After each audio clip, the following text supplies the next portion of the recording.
Assalamualaikum warahmatullahi wabarakatuh. Waalaikumsalam warahmatullahi wabarakatuh. Alhamdulillah, alhamdulillah asra rasulahu bil huda wa dinil haq yudhhiru ala dini kulli wa kafa billahi syahida asyhadu an la ilaha illallah wa la syarika lahu wa anna muhammadan abduhu wa rasuluh. Baik teman-teman, langsung saja ya. Untuk mempersingkat waktu juga, kami dari kelompok 5 akan mempresentasikan terkait pengertian etika dan tugas daripada jaksa. Nah, untuk yang pertama akan disampaikan oleh teman-teman saya. Monggo disilakan untuk Mbak Devi.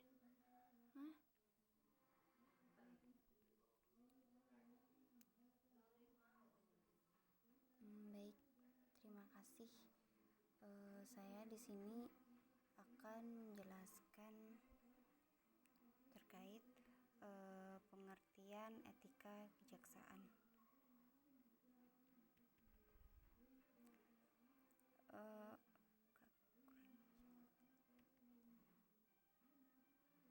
Baik, untuk pengertiannya yaitu mengacu pada Undang-Undang Nomor 16 Tahun 2004 yang menggantikan Undang-Undang Nomor 5 Tahun 1991 tentang Kejaksaan RI. Kejaksaan sebagai salah satu lembaga penegak hukum dituntut untuk lebih berperan dalam menegakkan supremasi hukum, perlindungan kepentingan umum, menegakkan hak asasi manusia, serta pemberantasan korupsi, kolusi, dan nepotisme.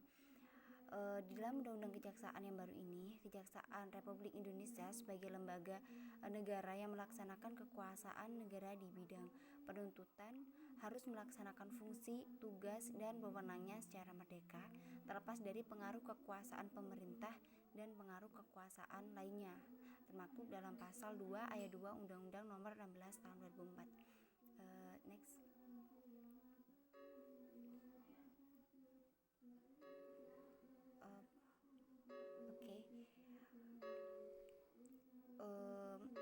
Etika yang selanjutnya yaitu tentang etika profesi. Dalam peraturan jaksa nomor 14A /JA 11/2012 tentang kode perilaku jaksa, bahwa untuk mewujudkan jaksa yang memiliki integritas, bertanggung jawab, dan mampu memberikan pelayanan prima kepada masyarakat, serta mewujudkan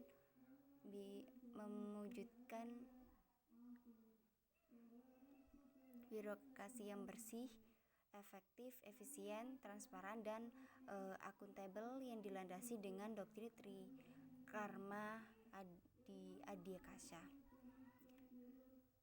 Next. Selanjutnya yaitu adapun perilaku jaksa yang diatur dalam Pasal 3 tentang kewajiban kepala negara. Yang pertama yaitu setia dan taat kepada Pancasila dan Undang-Undang Dasar Negara Republik Indonesia tahun 1945. Yang kedua, bertindak berdasarkan peraturan perundang-undangan yang berlaku, mengindahkan norma agama, kesopanan, kesusilaan yang hidup dalam masyarakat, dan menjunjung tinggi hak asasi manusia. Dan ketiga, yaitu melaporkan dengan segera kepada pimpinannya apabila mengetahui hal yang dapat membahayakan atau merugikan negara.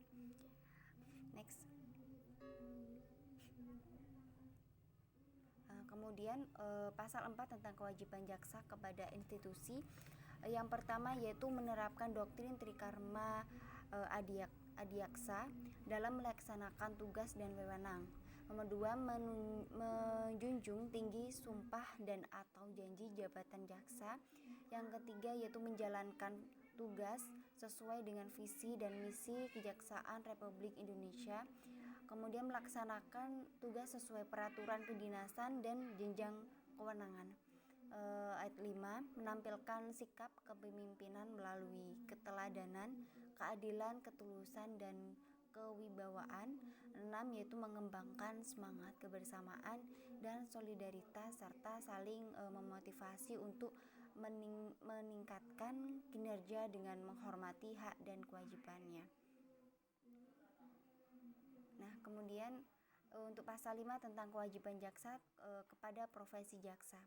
Yang pertama yaitu menjunjung tinggi kehormatan dan martabat profesi dalam melaksanakan tugas dan kewenangannya dengan integritas, profesional, mandiri, jujur, dan adil. Yang kedua yaitu mengundurkan diri dari penanganan perkara apabila mempunyai kepentingan pribadi atau keluarga. Yang ketiga yaitu mengikuti pendidikan dan pelatihan sesuai dengan peraturan kedinasan. Yang keempat, meningkatkan ilmu pengetahuan, keahlian, dan teknologi, serta mengikuti perkembangan hukum yang relevan dalam lingkup nasional maupun internasional. Yang kelima yaitu menjaga ketidakberpihakan dan objektivitas saat memberikan petunjuk kepada penyidik. Keenam, menyimpan dan memegang rahasia profesi, terutama terhadap tersangka atau terdakwa yang masih anak-anak dan korban tindak pidana kesusilaan kecuali penyampaian informasi kepada media, tersangka atau keluarga, korban atau keluarga, dan penasihat hukum sesuai dengan peraturan perundang-undangan. Yang ketujuh yaitu memastikan terdakwa, saksi, dan korban mendapatkan informasi dan jaminan atas haknya sesuai dengan peraturan perundang-undangan dan hak asasi manusia. Dan yang kedelapan yaitu memberikan bantuan hukum, pertimbangan hukum, pelayanan hukum, penegakan hukum atau tindakan hukum lain secara profesional, adil, efektif, efisien, konsisten, transparan, dan menghindari terjadinya benturan kepentingan dengan tugas lain. Kemudian untuk pasal selanjutnya mungkin bisa dijelaskan dilanjutkan oleh rekan saya.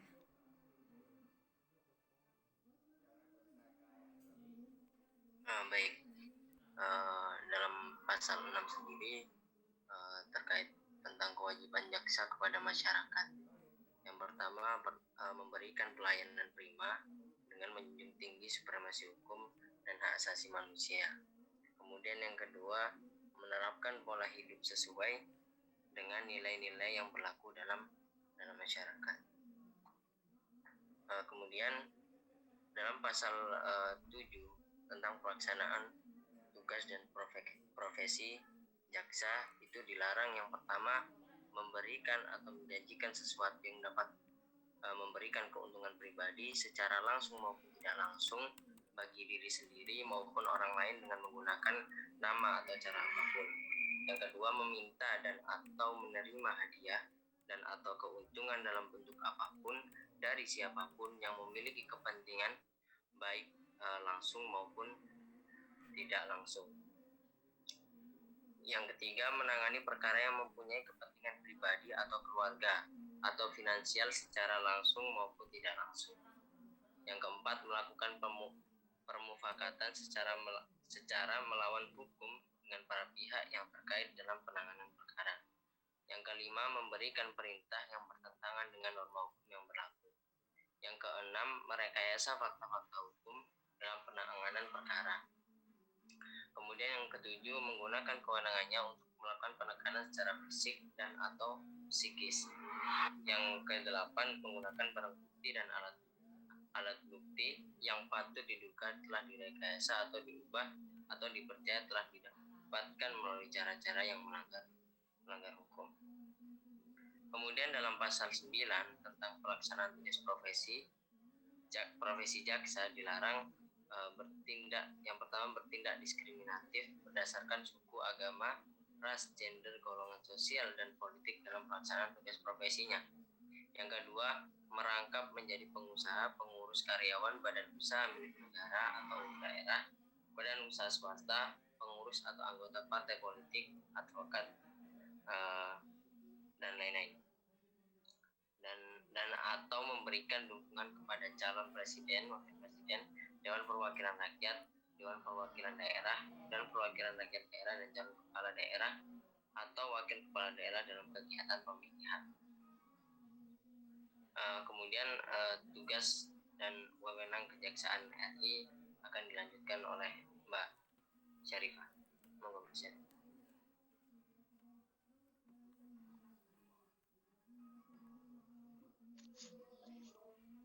Jadi di sini ini saya akan menjelaskan tentang tugas dan wewenang Kejaksaan RI. Jadi tugas dan wewenang Kejaksaan itu tertuang dalam pasal 30, 31, 32, 33, dan 34 Undang-Undang Nomor 16 Tahun 2004 yang menjelaskan tentang Kejaksaan Republik Indonesia dan tugas dan wewenang Kejaksaan RI sebagian berikut. Jadi di pasal 30 poin pertama yaitu di bidang pidana, Kejaksaan mempunyai tugas dan wewenang.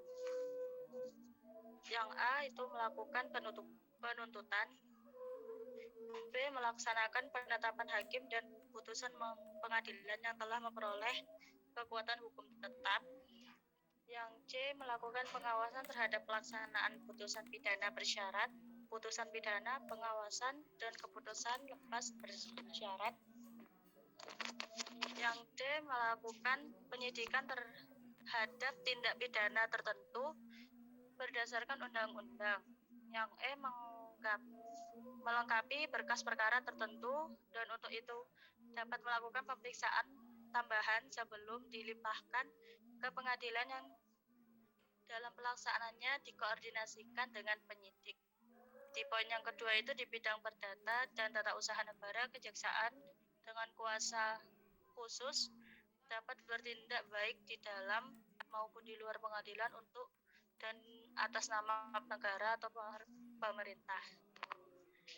Poin ketiga, dalam bidang ketertiban dan ketentraman umum, Kejaksaan turut menyelenggarakan kegiatan yang pertama meningkatkan kesadaran hukum masyarakat, mengamankan kebijakan penegakan hukum, pengawasan, peredaran barang cetakan, pengawasan kepercayaan yang dapat membahayakan masyarakat dan negara, pencegahan penyalahgunaan dan atau penodaan agama, penelitian dan pengembangan hukum serta statistik kriminal.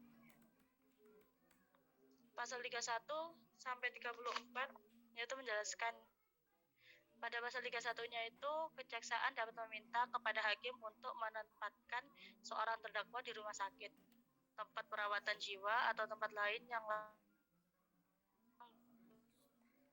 atau disebabkan oleh yang dapat membahayakan lingkungan.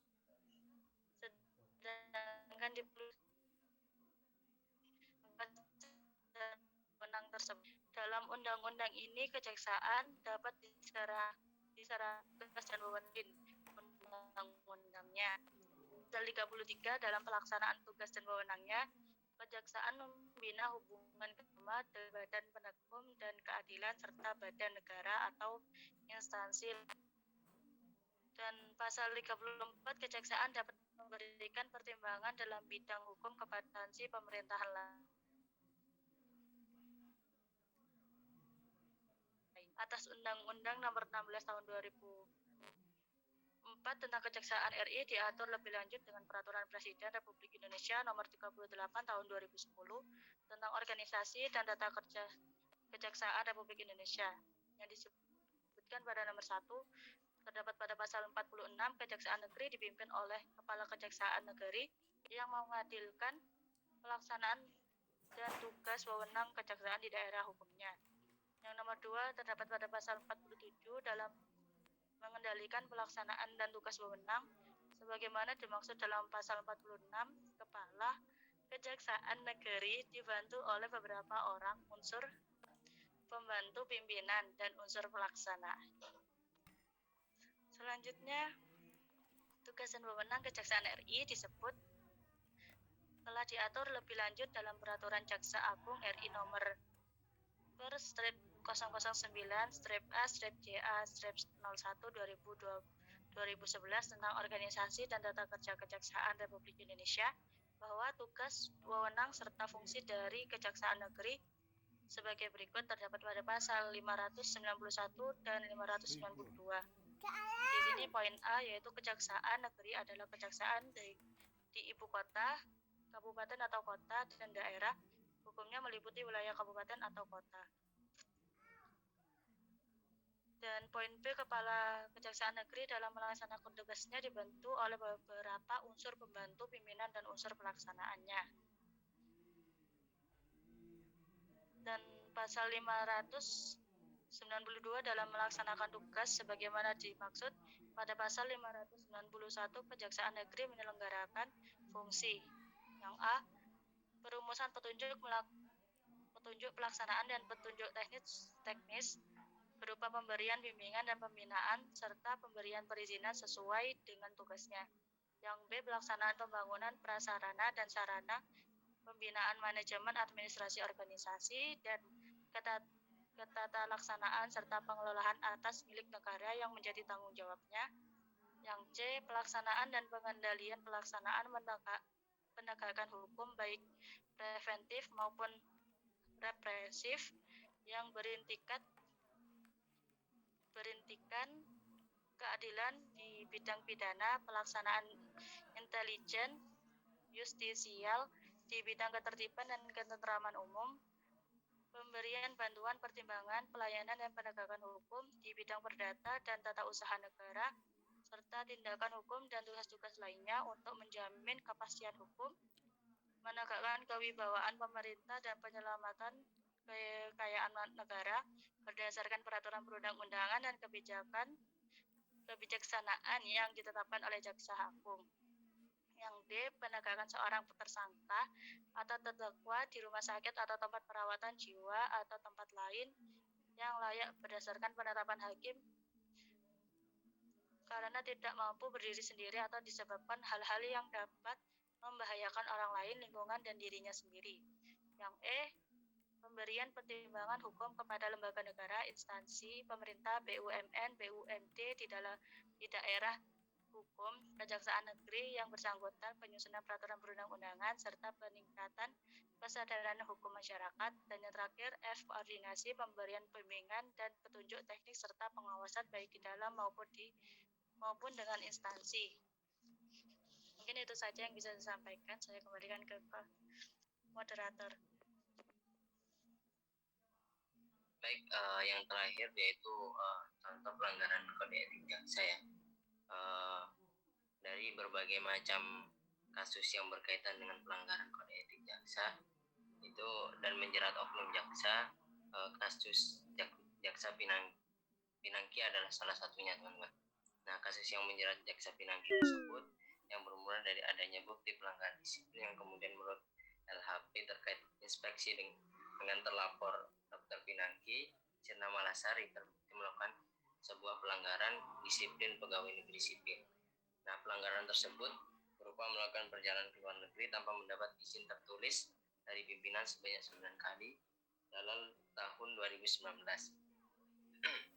Sesuai dengan ketentuan surat edaran Jaksa Agung nomor 018 garing JA garing 111982 tentang kesederhanaan hidup, kemudian surat edaran Jaksa Agung pembinaan nomor B strip 1181 garis B garis bisa garis BI bisa garis 07 garis 1987 tentang petunjuk pelaksanaan untuk bepergian ke luar negeri dan surat Jaksa Agung Muda Intelijen nomor B strip 012 garing D 1 garing 01 garing 1987 mengenai daftar isian clearance serta melakukan pertemuan dengan buronan Joko Chandra di Malaysia.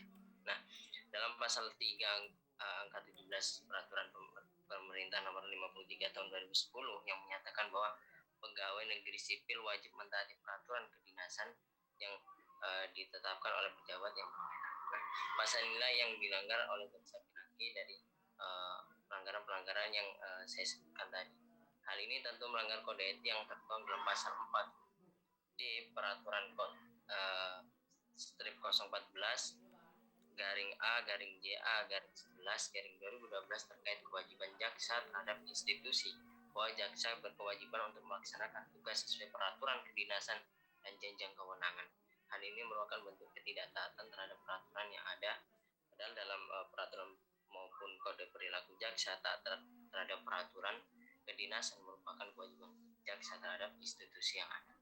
Mungkin itu yang bisa disampaikan oleh teman-teman kelompok 5. Untuk selanjutnya bisa langsung ke sesi tanya jawab ya, teman-teman.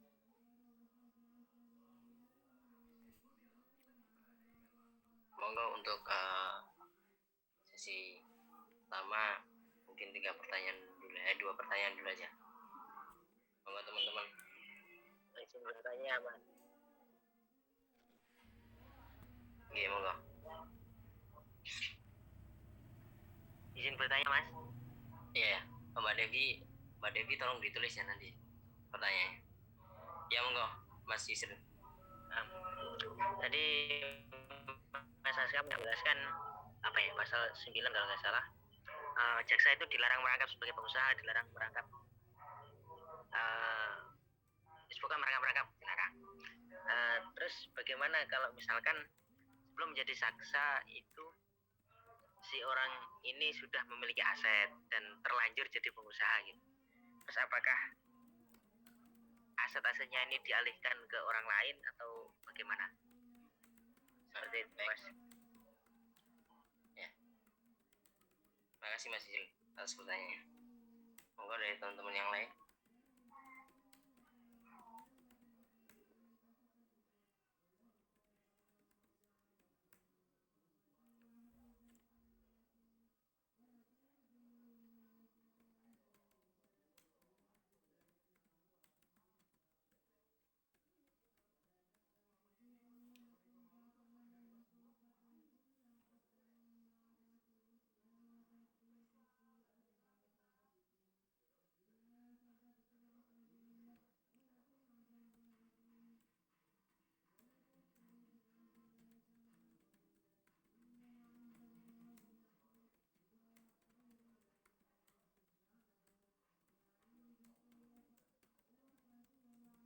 Monggo teman-teman.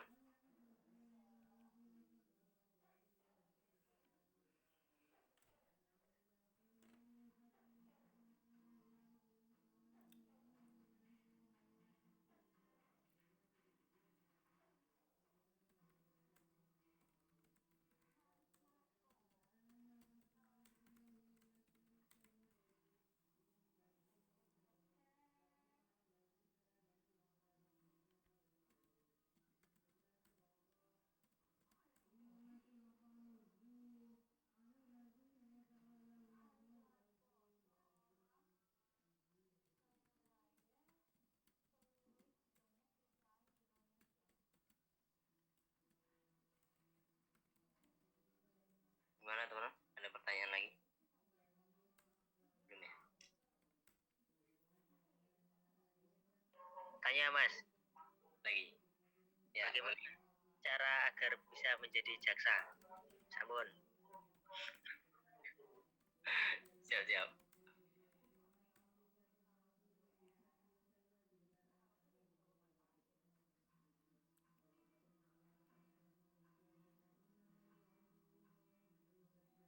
Baik ya. Saya akan mencoba menjawab pertanyaan dari Mas Yusril terkait pertanyaan pertama tadi ya. Apakah seorang jaksa itu bisa boleh untuk merangkap jabatan, tapi ketika dia sebelum jadi jaksa itu sudah punya sudah punya usaha sendiri. Nah, sebenarnya kalau ini bukan jawaban yang berdasarkan undang-undang atau apa ya, tapi kalau dari sepaman saya, kalau misalnya dia sebelum jadi jaksa, berarti kan dia sebelum jadi jaksa itu adalah saya anggap dia adalah pengusaha yang kerja sampingan gitu. Jadi ketika dia sudah beritikat untuk menjadi seorang jaksa, maka di situ langsung ada konsekuensi. Nah, bagaimana cara pandangan etik yang baik ketika seseorang itu sudah punya usaha, namun dia lanjut kepada atau masuk ke dalam kejaksaan gitu. Nah, dalam pandangan etik yang saya pahami bahwasanya seharusnya dia tidak melepas aset itu, namun dia memberikannya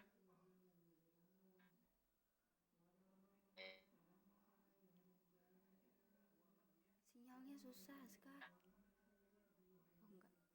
pekerjaannya sebagai jaksa itu tadi, sehingga tidak tidak tumpuk-tumpuk gitu. Jadi biar fokus, nah gitu. Kalau dalam pandangan saya arahnya ke sana. Jadi biar seseorang itu lebih fokus. Kalau misalnya dia merangkap kemudian dia tidak fokus dan kemudian malah perkara-perkara yang ada nanti malah kacau nanti jatuhnya. Kalau dalam pandangan etik menurut saya seperti itu. Nah, untuk pertanyaan yang kedua terkait bagaimana menjadi seorang jaksa, jujur saya belum tahu sama sekali dan belum bisa menjawab hal ini ya. Tapi mungkin bisa ditanyakan ke Kak Galih terkait bagaimana sih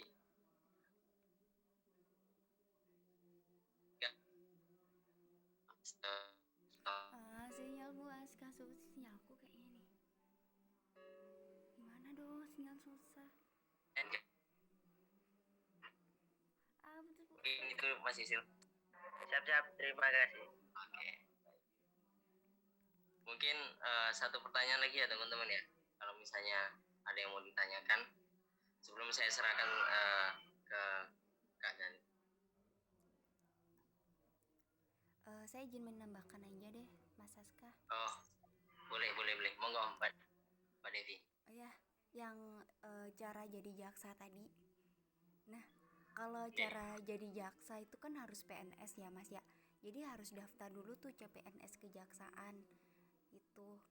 Nah, terus untuk syarat-syaratnya juga udah ada dalam undang-undang, kayak harus warga negara Indonesia, kemudian taat kepada Pancasila, dan yang paling penting itu harus ijazah paling rendah itu adalah S1 sarjana hukum gitu.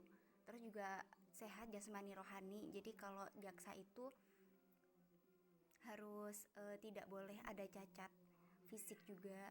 Terus juga umurnya tuh minimal, kalau yang pernah saya dengar tuh umur 23 gitu, kalau nggak 25 itu Mas. Yang penting itu ikut pelatihan dulu kayak masuk CPNS gitu sih. Mungkin bisa ditambahkan sama Kak Galih nanti. Kasih. Siap-siap Mbak, terima kasih. Ya, sama-sama. Baik. Allah.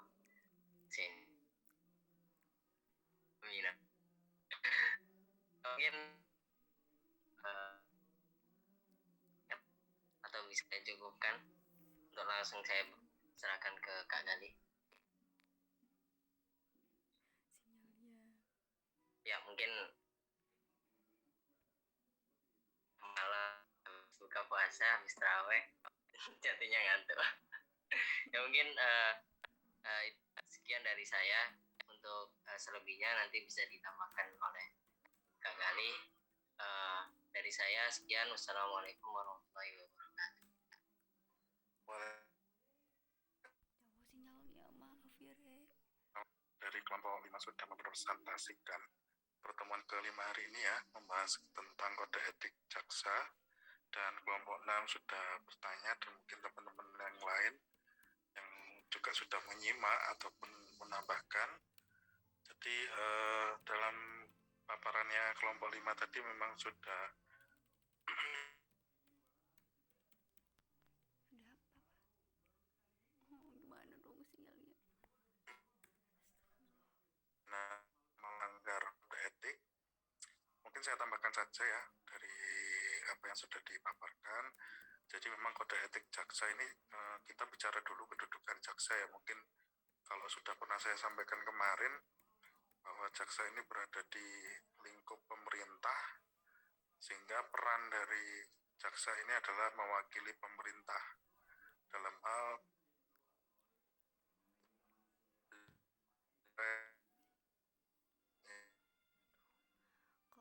maka ini hadir sebagai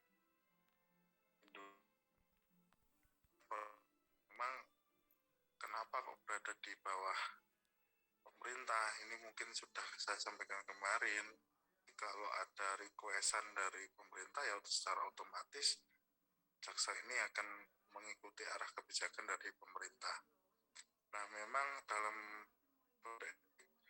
jaksa tadi yang sudah disampaikan, memang jaksa harus memegang teguh prinsip-prinsip keadilan seperti yang ada dalam simbolnya jaksa ya. Kalau jaksa kan simbolnya tri adiaksa, Trikarma Adiaksa. Karma adiaksa itu ya, ada wacana, ada adi, kemudian ada satunya apa itu. Nah, di dalam simbol itu juga sama dengan institusi yang lain ya, mungkin yang di Polri kemarin juga ada Tribata Polri. Jadi mereka kode etik ini adalah sebagai bagian dari cerminan simbol mereka. Bagaimana kalau seorang jaksa ini sebagai penuntut, mereka harus bekerja keras, jangan sampai yang namanya wakil dari negara atau wakil dari pemerintah dalam mengungkap kasus, jangan sampai terpidananya ini lepas. Karena seperti yang kita ketahui, kalau dalam hukum pidana kita kan dikenal dengan asas nebis in idem ya, sehingga apabila jaksa penuntutan dalam dakwaan ataupun tuntutan itu sangat fatal. Nanti terdakwanya atau terpidananya ini bisa lepas dari tuntutan hukum. Nah, kalau sudah lepas dari tuntutan hukum kan konsekuensi tidak bisa diajukan ke pengadilan atau ke persidangan dalam perkara yang sama ya, asas nebis in idem itu. Sehingga peran jaksa dalam hal melaksanakan tugasnya, dia harus bersungguh-sungguh dalam mengungkap kasus tersebut. Sehingga dalam pola tugasnya itu ketika dia berkoordinasi dengan polisi, dikenal dalam sistem peradilan pidana kita dalam KUHP, itu kan ada proses bolak-baliknya berita acara pemeriksaan dari penyidik ke jaksa ya, jaksa penuntut umum. Dikenal P21, P19, P18. Mungkin teman-teman nanti akan menyimak itu di hukum acara pidana ya. Proses yang begitu panjang itu yang memang dituntut jaksa itu jangan main-main ya. Jadi mulai dari, kalau kita lihat di praktek kan memang seperti jaksa Pinangki ini kan mereka melobi para narapidana ya, para terdakwa ini ya. Jadi tugas dan wewenang mereka itu sedikit tersoreng. Memang dalam praktek memang diperbolehkan ya seorang advokat, kemudian jaksa dan hakim ini berunding. Artinya berunding di sini bukan berarti mereka melakukan kong kali kong ya. Ada batasannya, di mana batasannya dalam hal perundingan ini bukan berarti untuk memudahkan terdakwa ini bebas dari tuntutan hukum atau mungkin ringan tuntutannya, tapi bagaimana dalam proses persidangan itu bisa berjalan dengan lancar.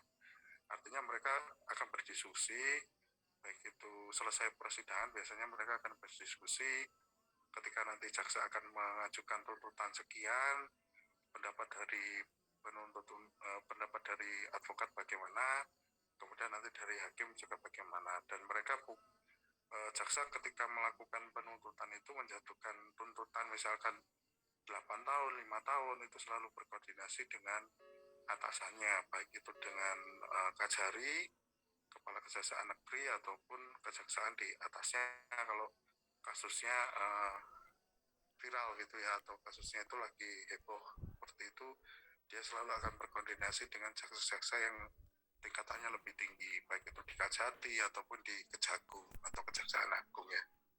Nah, jaksa itu namanya sebenarnya ada dua ya Mas, tadi yang ditanyakan. Jadi jaksa itu ada jaksa biasa dan jaksa penuntut umum. Jadi tidak semua jaksa itu boleh melakukan persidangan ya. Sama dengan advokat, kalau nanti teman-teman itu lulus sebagai sarjana hukum, tidak dari semua teman-teman ini boleh melakukan persidangan sebagai advokat di persidangan. Jadi teman-teman harus melalui tes dulu, seperti yang kemarin saya jelaskan pada waktu etika advokat ya. Sama dengan di etika kejaksaan. Jadi seorang jaksa ini ya mereka harus lulus tes CPNS dulu ya, yang diselenggarakan biasanya serentak setiap tahun mereka harus memenuhi syarat-syarat di apa, baik itu dari ASN atau Kementerian ASN ya. Biasanya kan selalu untuk perekrutan PNS ini selalu dalam koordinasi Kementerian ASN. Jadi mereka harus juga memenuhi syarat dari Kementerian ASN, sekaligus syarat khusus yang ditentukan oleh jaksa. Misalkan dia sarjana hukum, ada juga kok yang sarjana lain, tapi kalau khusus penuntut umum itu harus sarjana hukum. Tapi kalau jaksa-jaksa yang lain itu ada juga yang dari akuntansi, ada yang dari ekonomi, ada yang dari TI, macam-macam. Tapi yang khusus untuk penuntut umum itu harus sarjana hukum. Nah, syarat-syarat khusus itu misalkan tinggi badan, berat badan, harus ideal, tinggi badan kalau cowok harus 155 kalau nggak salah, kalau perempuan 152. Kemudian nanti kesehatannya harus baik. Kemudian nanti ada tes SKB, SKD seperti itulah di PNS. Kemudian setelah dinyatakan lolos CPNS, selama 1 tahun nanti akan mengabdi menjadi CPNS. Setelah itu nanti prajab, baru diangkat menjadi jaksa. Nanti akan pendidikan selama 6 bulan. Di pendidikan itu digembleng mengenai pendidikan jaksa ya. Belum jaksa penuntut umum, baru jaksa. Setelah itu nanti ditempatkan di di Kejaksaan seluruh Indonesia, akan dibagi berdasarkan peringkat tes ketika pendidikan itu selama 6 bulan. Nah, nanti setelah pendidikan itu penempatan selama 1 tahun. Setelah penempatan 1 tahun untuk diminta belajar di Kejaksaan penempatan. Setelah itu nanti akan ada tes untuk jaksa penuntut umum. Bagi yang lolos ya bisa lanjut ke pendidikan jaksa penuntut umum, kalau yang tidak lanjut bisa mengulang. Nah, untuk menjadi jaksa penuntut umum ini memang agak berat ya, karena memang tesnya sangat sulit kalau jadi penuntut umum, sehingga tidak semua lulusan CPNS jaksa itu tidak semuanya jadi penuntut umum. Nah, setelah lolos nanti baru mereka menempuh pendidikan lagi selama 3 bulan. Setelah itu baru nanti penempatan. Nah, jaksa ini di rolling ya, sama dengan hakim. Kalau polisi di rolling ini hanya pimpinan biasanya. Kalau di polisi kayak Kapolres, kayak Kasat Reskrim, kayak Kasat Lantas, itu selalu di rolling, artinya pindah wilayah atau pindah lokasi ya. Apalagi Kapolres itu sangat cepat, biasanya hanya 1 tahun tidak ada atau 2 tahun maksimal dia harus pindah lokasi.